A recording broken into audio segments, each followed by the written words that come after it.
You hand your child a tablet at a restaurant, and within seconds, they go quiet. It feels like a small miracle. Finally, a moment of peace. But look closely at their face. The slack jaw, the glazed, unblinking eyes, the way the whole world disappears. And then watch what happens when it's time to put it away. The meltdown, the desperate reaching, the way nothing else seems interesting anymore. Somewhere deep down, you know something about this isn't quite right. But everyone else is doing it, so you do too.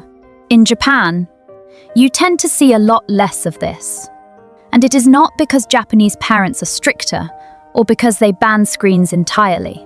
It is because they understand something about children and attention that most of us in the West were simply never taught. And once you see it, you can't unsee it. First, let's be honest about why this is so hard. Your child isn't weak and you're not failing.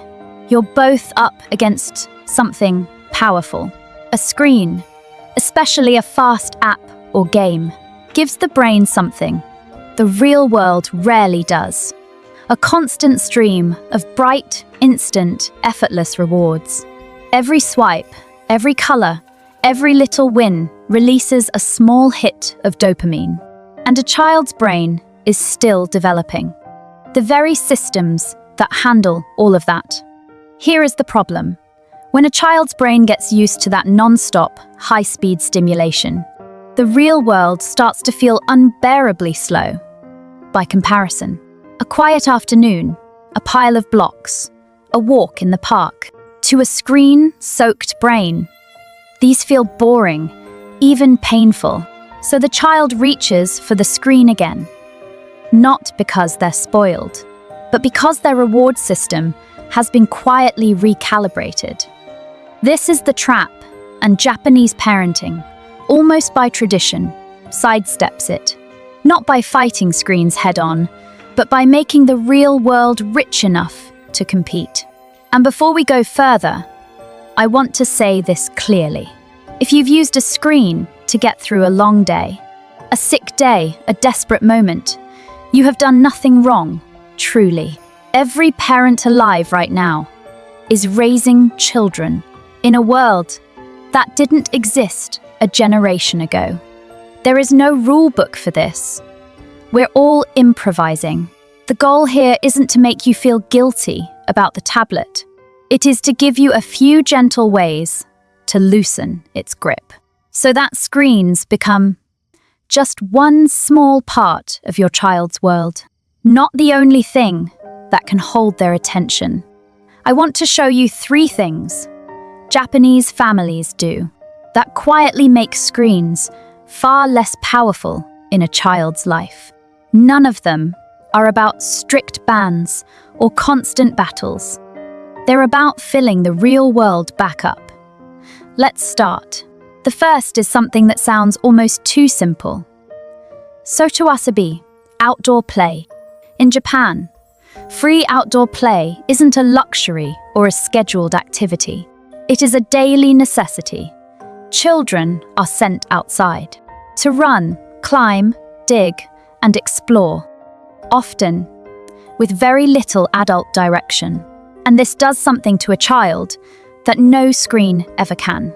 Think about what real outdoor play actually involves. The feeling of cold air and warm sun, the texture of dirt and bark and grass, the weight of a stick, the risk of a climb, the sound of other children negotiating a game. A screen gives a child 2 senses, sight and sound, and even those are flattened. The real world gives them all of it, all at once, in full, rich, 3-dimensional depth. This flood of real sensory input is exactly what a developing brain is hungry for. It builds coordination, balance, focus, and the ability to handle small risks and frustrations. And here is the part that matters most for screens. A child who has spent an afternoon running and building and inventing games outside comes home pleasantly tired, satisfied, and far less desperate for stimulation. Their need for excitement has already been met by the real world. The child who has been inside all day, understimulated and restless, is the one who craves the screen the most. So the simplest, most powerful thing you can do isn't to take the screen away. It is to add more real world. More time outside, more dirt, more movement, more sky. You're not removing something they love. You're giving them something better. The second idea is the one that will challenge you the most. So stay with me. In Japan, there is a quiet respect for a certain state.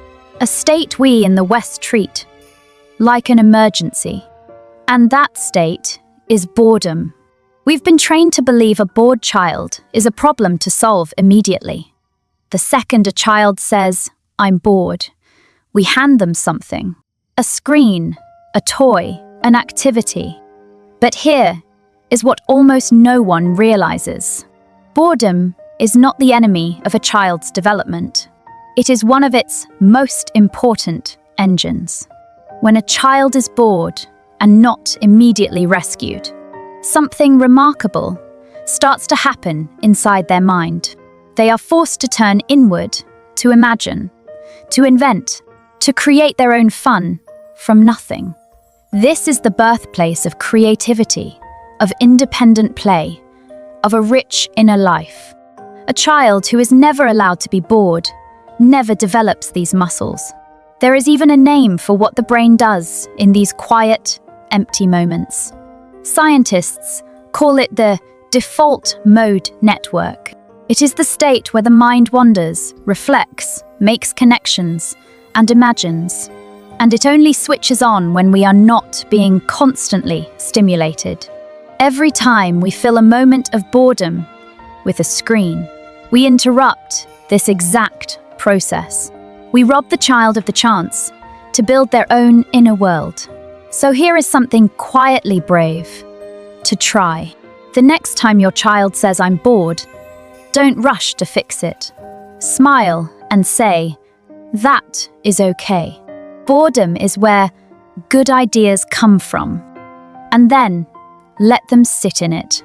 It will be uncomfortable for both of you at first, but within minutes, you will often see something almost magical.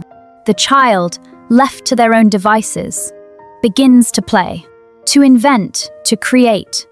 That is a child's mind coming back to life. And it can only happen in the space we stop filling. Quick pause. Be honest with me.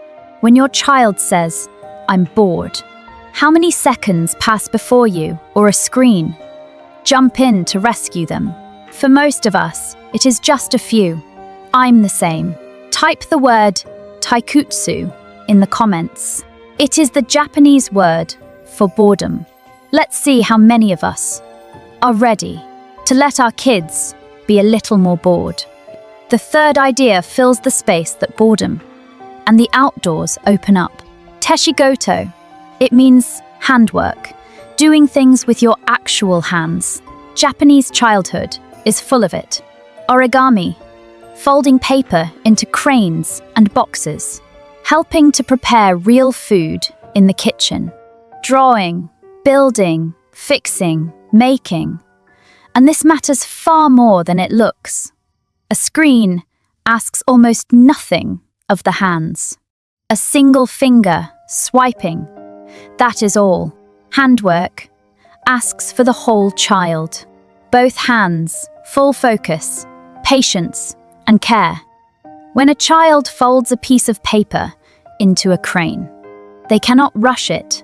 They cannot swipe to the next thing. They have to slow down, concentrate, and stay with a single task until it is finished. This is the exact opposite of what a screen trains. And it is exactly what a focused mind needs. Handwork rebuilds a child's capacity for deep, patient, single-pointed attention. The very thing that fast screens quietly erode. And there is something else. When a child makes something with their hands, they get to hold the result. A real object that they created, that exists in the world. That feeling of I made this is slow and quiet and deeply satisfying. It is the opposite of the fast, empty hit of a screen. That is forgotten the moment it is over. So fill your home with simple, handmade things to do. Paper and scissors, clay, a small task in the kitchen, blocks, a needle and thread. None of it has to be impressive. The point isn't the crane or the cookie or the drawing. The point is a child relearning how to hold their own attention with their own two hands. And I want to gently name what is truly at stake here. The ability to focus, to sit with boredom, to find joy in the slow and the real. These are not small things. They are the foundations of a good life.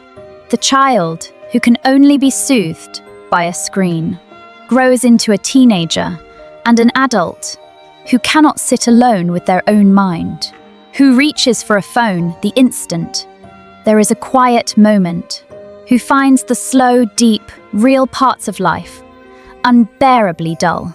We are not just managing screen time. We are shaping whether our children will be able to think, to create, and to be at peace in their own company. That is worth a little discomfort now. It is worth letting them be bored. So here is the whole thing. Sotoasobi, fill the real world with so much richness that screens can't compete. Taikutsu, don't fear boredom. It is where creativity and a rich inner life are born. Teshigoto, give their hands real, slow work to do, and watch their attention come back. Notice that none of this is about banning screens, or fighting your child, or feeling guilty. It is about something far gentler, crowding out the screen with a life that is simply more interesting. You don't have to take anything away by force. You just have to keep offering the real world patiently, again and again. Some days they'll choose the screen anyway. That is fine. But slowly, a child surrounded by dirt and paper and boredom and sky becomes a child for whom the screen is just one small thing among many. And here is what I really want you to take away tonight. If your child seems hooked or restless or lost without a screen, your child is not broken and you have not failed.